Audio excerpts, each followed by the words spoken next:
এই ভিডিওতে আমি দেখাবো কিভাবে আপনি আপনার একটি কোর্সের সার্টিফিকেট ডাউনলোড করবেন।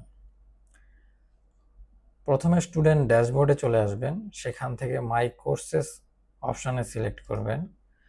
মাই কোর্সে আপনি যে কোর্সগুলো পারচেস করেছেন সেগুলো লিস্ট থাকবে। আমি এই কোর্সটি পারচেস করেছিলাম, তাই এটি এনরোল কোর্সেস অপশানে যুক্ত হয়ে আছে। অ্যাক্সেস নাও ক্লিক করলাম।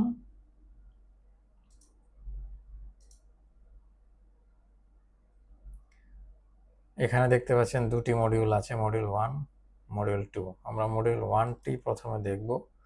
আপনাকে ভিডিওগুলো দেখতে হবে, না দেখলে সার্টিফিকেট পাবেন না। ভিডিওগুলো আমি অলরেডি দেখেছিলাম, তাই এখানে অলরেডি ভিউ সার্টিফিকেট অপশান চলে এসেছে।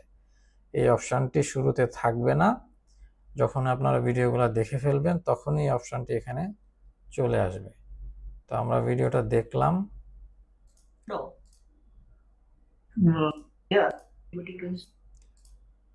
ভিডিওটি আপনারা এভাবে দেখবেন। তারপর মডিউল 2তে দেখবেন কোর্স ফাইনাল অ্যাসেসমেন্ট আছে, অ্যাসেসমেন্টে অংশগ্রহণ করবেন। অ্যাসেসমেন্টের ভিডিওটি দেখবেন। এখানে ডিরেকশন দেওয়া থাকবে কিভাবে কি করতে হবে। এখানে বলা আছে attend the quiz below, pass mark 50%। Attend the quiz test option select করলাম। আপনারা দুইটি মোডে কুইজ টেস্ট দিতে পারবেন, স্লাইড মোড, লিস্ট মোড। আমরা লিস্ট মোড সিলেক্ট করলাম। কুইজ টেস্টটি আমি অলরেডি দিয়েছি, যার কারণে সবগুলোতে টিক মার্ক দেওয়া আছে। আপনারা যখন দিবেন তখন সেটিতে টিক মার্ক থাকবে না, টিক মার্ক দিতে হবে। নিচে submit and view result click করলাম। আমার রেজাল্ট এখানে শো করছে। ভিউ রেজাল্ট ডিটেলসে দিলে সঠিক উত্তর, রং আনসার সবকিছু আপনারা দেখতে পাবেন। ব্যাকে চলে আসলাম।